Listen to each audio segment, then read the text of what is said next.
Major support for Out to Lunch is provided by the law firm of Jones Walker, established in 1937 with over 375 attorneys in offices throughout the U.S., providing a comprehensive range of services to a local, national, and international client base. JonesWalker.com. And by Short & Associates, legal recruiters in Louisiana and Texas. And by Orange Theory Fitness, delivering fitness results for a healthier world. From Commander's Palace Restaurant in the Garden District in New Orleans, we're out to lunch with Peter Raschuti.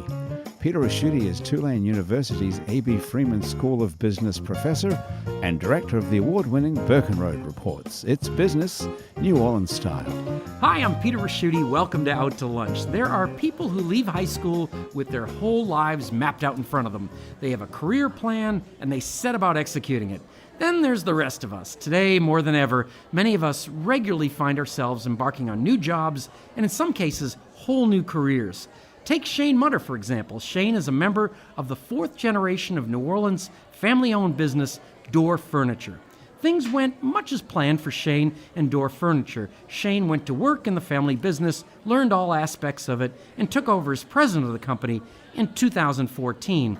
Then, in February 2019, things took an unforeseen turn. Shane left Doerr Furniture to go to work with his dad and his dad's best friend in their second careers as hemp farmers. That's the short version of how Shane Mutter gets to be National Sales and Marketing Director of Seed2 System. It's a farm-to-consumer operation that grows hemp, processes it, sells their own brand of what is being hailed as the wonder drug of the 21st century, CBD. Shane, welcome to Out to Lunch. Thank you. And you brought stuff. I brought stuff. I brought goodies. You have to. Barrie Schwartz never intended the dinner party she threw at her house to lead to one of the most unique careers in catering. But that's what happened. Barrie started out calling her home-based dinner events My House Social. Today, My House Social bridges the gap between large groups who need to be fed, like conventions, and high-end creative chefs.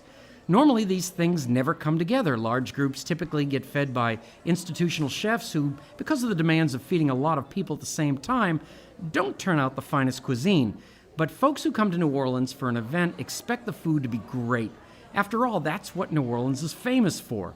So what Barrie's company does is to provide everything creative chefs need to cook for a large group without these chefs having to make institutional cooking their full-time gig. This is essentially an inspired catering interpretation of the very simplest business principle, supply and demand. Barrie Schwartz is the founder and CEO, Chief Experience Officer at My House Social. Barrie, welcome Out to Lunch. Thank you. Excited to be here. Now, Shane, let's start out at the very beginning of the CBD chain of events, out on the farm. In 2018, hemp farming was made legal by the passage of the federal farm bill. But out in Longmont, Colorado, your dad and his buddy were already growing hemp, and they were selling seeds to other hemp farmers. In 2018, they reportedly sold 50 million seeds. So it seems like the federal farm bill was just the government catching up with the reality of what was already going on in some states, which brings us home to Louisiana. We grow an enormous amount of sugarcane, rice, soybeans, and corn here. I assume our climate would also be good for growing hemp. Are we likely to see that happen? Do you have plans to farm hemp here in Louisiana? I don't have plans to farm, but we do have plans to be a source for seeds for farmers that are reaching out to us. So this year we anticipate in the 250 million to maybe even 500 million seed count for our facilities that we'll be able to provide for more states that are coming on board right now. So immediately, Florida, the climate in Florida is very ripe because you could have essentially two seasons. And then, of course, in Louisiana, in our home state, let's bring it back. We want to be a source on the seed side to supply because in the hemp business, there's a lot of, it's a wild, wild west show right now. And so fortunately, our seed company, our sister company that we've partnered with has been in business for almost 8 years now. And so the seed genetics or the seed families, the plants generation after generation that we continue to grow in greenhouses, they're consistent, they're stable, and the THC levels are maintained so that it meets the federal guidelines in the Farm Bill. So that it's not So hallucinogenic. yeah, and so last year, and the business is exploding exponentially. Now, Barrie, New Orleans is one of the biggest convention and event cities in the country, and we're famous for our food. I'm sure financially a lot of our great chefs would love an opportunity to feed 1,000 people, but logistically it's not so simple, and that's where you and My House Social come in. You know exactly what is required to feed a large group, and you know where to find talented chefs who don't usually work in that environment. So you have two sets of clients to please, and they both seem kind of difficult. One is the event planner, who wants things done in a precise manner at a precise time and as low as cost as possible. And the other is a creative chef who has gotten successful doing things his or her own way. It sounds like you're working in a managerial and political personal minefield. What does that feel like? Do you have a system that you can just plug people into and does it work? That's a really great and loaded question. I would say... That's why you get the free lunch. Yeah, exactly. I would say you're exactly right. It is a political minefield, and it's very interesting working with these two super different groups of people who don't normally even talk the same language. And something we have done, and it's taken us years of basically the evolution of the company and this system almost finding us. But what people having events always want to know is, what's your vibe? Is it traditional? Is it hip? Is it flowery? What is it? What kind of food do you want? Do you want New Orleans classics? Do you want ethnic food? Do you want inventive Southern? What's your price point? Is it $1 sign, $2, $3? So we've developed a system to ask those questions to the event people, and then we categorize our database of chefs in that same way so they're matching. And that has been the best way for us to connect these two worlds. And then we have different ways of how we talk to each party. But yeah, it's a very interesting political minefield that's sort of part of our story because we started out doing public events. And that's right. We were actually shut down by the city in the CBD. Different That's what CBD. he sells. Yeah, there's and so we actually sort of transitioned into this more private world because it was a little less political. Well, now that we're getting bigger, it's just as political, Right. but it's different. Yeah. And what about hotel catering operations are a huge deal. Do they view as competition or a supplement to them? Or It depends on the hotel group. I would say a lot of them view us as artisanal add-ons, and I think people that are a little more innovative and real with the times are recognizing that, hey, we're having this huge corporate group, and the option is we can either bring in something creative and keep them on our property, or they're going to go off-site. So they're starting to utilize us to offer things like oyster bars, ice cream carts, etc., and then they can upcharge it, and they're starting to see it as additional revenue instead of competition. But that's been a big process and mind shift. And Shane, what about, let's talk from the family business point of view. Sure. How was that meeting where you met your family next to a set of end tables at Doerr Furniture and told them Yeah. you were going to do this? We had a great meeting, several meetings, and fortunately I have a large family, and they're all active in the business. And so it was a matter of speaking out and saying what I felt in my heart I needed to do, and right away everybody came together. We met just a few weeks after that with the decision as to how we would transition things. Everything went very well, actually, and so it's giving more opportunity to other family members, of course, to take the reins and do things, and kind of like passing the baton, and very amicably. And in a lot of family businesses, there's people that don't get along, don't see eye to eye, butt heads. In our family, we've maintained 81 years. And that's for a reason, and we've all worked hard together. Now, Barrie, when you also have or had an operation with food trucks, Yes. and is that part of your? Yeah, that is actually how this whole light bulb idea happened. Is after the dinner parties, I was like, okay, I don't really understand how to sell alcohol at my house and make it legal.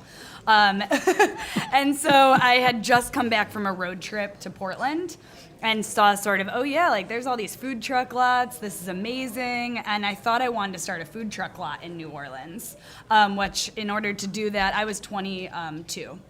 And I would have had to change the zoning. There were only 5 food trucks. Oh, you're asking for it. Yeah. It was like a big sort of whoa. So I started just putting on food truck events in empty pieces of property. And someone from the Audubon Institute, who was high up in the events world, actually came to one of our food truck events. And she was like, oh, wow, we're supposed to be catering for 10,000 people, but we cannot handle that volume. We should supplement food trucks through this girl, Barrie, who's doing these food truck festivals. And we actually did 8 food trucks for 10,000 people for Microsoft at Waldenberg Park. And it was A, the happiest the food trucks have ever been with me. B, Microsoft was like beyond thrilled, even though like I didn't know what I remember telling her, and I was so nervous because I was taking a cut from the food trucks on the back end, and I thought I was being so greedy. I told the woman from Microsoft, I was like, it's gonna be $100 for me to coordinate that. And she literally like laughed in my face and was like, I'm gonna add a 0. And it's probably like the best deal she ever got. But Like yeah. you're on a game show. Yeah. That was sort of the impetus for like everything we're doing now and realizing this disconnect. And you have, with operations in the city, that great names like the Contemporary Arts Center Yeah. and the Fillmore. You've got either preferred status as the caterer or exclusive. Yes. Does that come from just doing a good job and then having them step up there? I think it comes from doing a good job, being really strategic with our relationships, and understanding our differentiation factor. And when we're exclusive, the really cool thing about it is that doesn't mean they can only work with one type of chef. It means it adds an extra layer of like verified trust by having this third party, so that if one of the chefs messes up, it's on us. So it puts a lot more impetus for things to be really great and smooth and trustworthy. And so that's been really cool with exclusive, because it's exclusive, but it's not hindering other people from doing business. Because someone can still say, we want to work with you guys, but we love Brennan's. Right. And we can be exclusive but still work with Brennan's, if that makes sense. No, absolutely. That you're doing well at the minefield. Yeah, it's a really fun puzzle. Now, Shane, I am not a scientist, so how does that part work? How does the process work with the CBD comes out of the hemp? Well, that's kind of our talking point for our product and differentiator. Was it magic? It's magic. Yeah, Okay, it's all a right, magic then. box. It's metal. It's an extraction device. Took years to invent. No, we partnered up with a gentleman who, ironically, is from Covington, Louisiana. And he's up in Longmont as well. And we are a strategic partner with him, whereby all of our crop goes to his facility right down the street. He basically heats up this machine and uses water, so it vaporizes the plant and it extracts out the oil through that process. So we don't use chemicals. We don't use CO2. We don't use butane. We don't use anything that you'll see on the back of a label, or if you look up the product, But yours the would company. say organic. Yeah, and so our product truly comes out naturally just by using heat and water. And so what that means is you get the full effect of the CBD from the plant.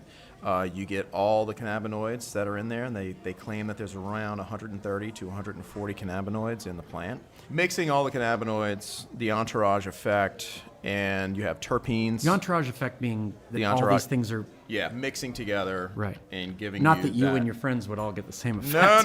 No. Or the show, right? and then all the terpenes that are in the plant come out naturally. So when you use other extraction methods, a lot of times those properties get stripped out of the plant in that process, and then you have to go back and manually put it back in, right, unnaturally. So in our processes, everything is done so that nothing gets stripped out. It all comes out in its truest form. And yes, there is a small trace amount of THC within our Seed to System brand. It is typically on the radar of about 0.244%, so less than 1%, which is, of course, in the Farm Bill. And I get that question all the time. Am I going to pass the drug test? Well, yeah, if you drink an entire bottle, a 1 ounce or 2 ounce bottle of our product, Confuse it with 5 you Hour Energy. May have, you may have something show up. But I mean, you're talking a heavy dosage. But I kind of equate it to being at a concert and somebody's smoking marijuana next to you. Right. and blows big smoke in your face, and you inhale it all, and you're like, oh no, could I pass that a what drug you test say? on Monday? Oh, no? No, it's terrible. Okay, and Sounds good. and so realistically, we don't have any issues, but we do tell people that there is a trace amount of THC within the product, but it is completely legal. You're listening to Out to Lunch. I'm Peter Raschuti. I'm talking with Shane Mutter, National Sales and Marketing Director of Seed2 System, a hemp farm and CBD manufacturer, and Barrie Schwartz from My House Social, where creative cuisine meets event catering. We'll be right back after this very brief break. Now you're listening to Out to Lunch. I'm Peter Raschuti. I'm talking with Shane Mutter, National Sales and Marketing Director of Seed2 System, a hemp farm and CBD manufacturer, and Barrie Schwartz, Founder and Chief Experience Officer at My House Social, where creative cuisine meets event catering. Barrie and Shane, this is the part of the show we call your brother-in-law. You're about to quit work for the day and go to dinner. When your phone rings, it's your brother-in-law. He usually only calls when he needs help moving his aquarium, but this time it's different. This time he's calling you about business. Barrie, your brother-in-law, says he recently spent time in Brobridge and had some of the best food of his life. He says there are some awesome cooks in Cajun country who could use you for their catering company, and they're and he doesn't want to use the word, but cheap. Let's just say that they're way more affordable than New Orleans chefs. Your brother-in-law says he'd be happy to be your agent and spend some time in Cajun country, eating food, meeting cooks, and setting up a Cajun convention catering pipeline. All you have to do is bankroll a few expenses for him. What do you tell your brother-in-law? Is Cajun catering connection a good idea? Brother-in-law or franchise? They're sneaky. I think it's a great idea. I would want to really understand his relationship and how authentic it is with the chefs in that area. But I think there's 100% something there, and we've actually worked with some chefs in Lafayette, and I think there's like a very big event scene there. But I would probably send him on a little bit of a interview and set up like hey, pretend this is an event, how would you respond, and what would you say to the chefs, and sort of give them a big test. Because that's the way, part of how you select the chefs now. I mean, you're putting them in a tableau they've never been to. Yes. And so you need people that are, I kind of guess, can go with it. Yeah, 100%. Yeah. I think that would be awesome. Now, Shane, your brother-in-law, says he can't believe nobody in the CBD business has capitalized on the most obvious marketing concept in the country. Almost every city and medium-sized town in the country is trying to revitalize its downtown. In most places, they call that downtown the CBD, the Central Business District. Some cannabis derivative CBD producer is eventually going to jump on that. Your brother-in-law says, why not you? He's prepared to quit his day job at Doerr Furniture and go on the road as a full-time marketing agent for Seed2 System, getting every chamber of commerce in the country to make you their official CBD's CBD. What do you tell your brother-in-law? Is he a genius, or should he not give up his day job? Oh, I think he shouldn't give up his day job. Oh, really? There's it's got a ring to it, though. It has a great ring to it. It's a little confused. We had a CBD convention here a couple of months ago, and it was funny because your people, yeah, those and CBDs, we met, and the first speaker got up and he says, "Well, I was driving down here from my hotel, and I see a big sign that says CBD," and he goes, "Well, I guess I'm in the right place," but it took me to the wrong place. I was in the right place, but it was The fact of the matter, yeah, there are a lot of CBD entrepreneurs opening up retail spaces throughout the area, and there's a lot that are in the CBD. Actually, there's a few stores that are popping up in the And Shane, area. can you tell us what you do? What does the marketing guy do here? Yeah. And it isn't like you're in street corners selling it. We've kind of been on hold for just a little. There's other people that Yeah, do we've that. been a little bit on hold for just a little while in the state of Louisiana. But in general, though, it's working with the sales team to get into the various states that are legal, completely legal. Of course, having our website up and running and creating commerce from that source, that's been an issue in and of itself. We've actually in almost 2 years' time been shut down 3 times by banks Nothing that we did wrong. It's just that a compliance officer at, let's just call it, I won't say any banks, but Buffalo National Bank. Buffalo is what it International is. comes in and says, well, you know what? We've decided as a bank that we're going to shut down CBD transactions.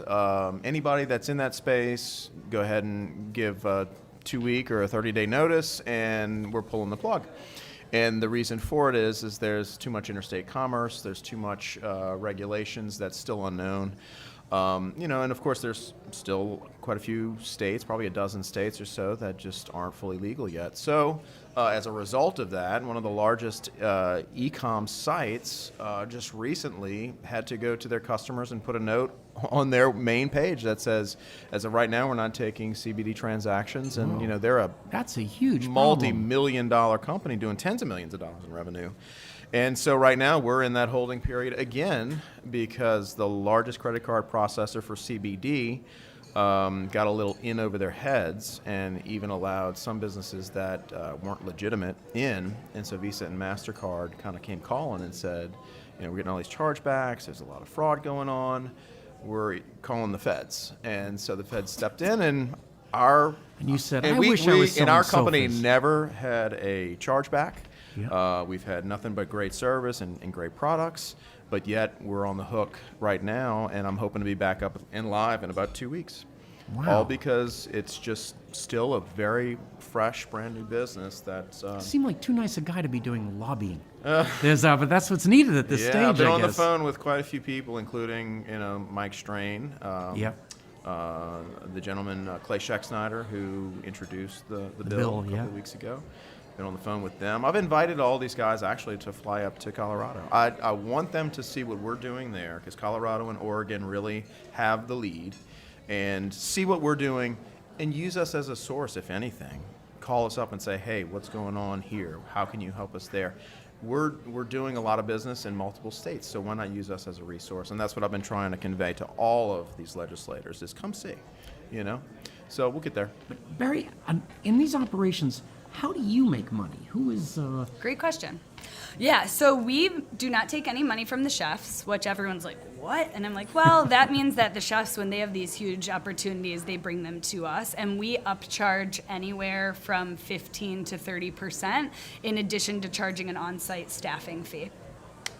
Well, that's a good model. Yep. I would have thought it would have been the chefs too, but Nope. it's not. Now, Barrie, you've got a growing company, and it is for profit and such, but is there something more to it than that? Yeah, and that's something we're spending a lot of time right now, is being able to quantify our impact, because at the heart of the matter of what we're doing is basically bridging more economic opportunities for smaller businesses, and we see catering as a very important way to do that, and making sure that businesses in New Orleans that might not have the connections to the hospitality industry can be a part of these really large conventions. So creating more economic and creative opportunities for chefs is definitely at our heart.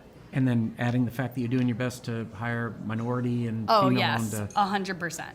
that's terrific. And Shane, does it make a difference where you purchase CBD? Yes, there's a lot out there in the market, and for us, our big message to consumers is, please, whether you buy it from us or buy it from someone else, just read up on where it's coming from, what ingredients are mixed inside with the product. A lot of people are comparing our product, which we consider to be kind of on the higher end because of its purity and the extraction, to other companies that may be a few dollars less. And when you look at the back of the packaging, you see that there's a lot of ingredients in there that cheapen the product. And so, what I was touching on earlier is the full entourage effect. It gives you pure CBD in your body.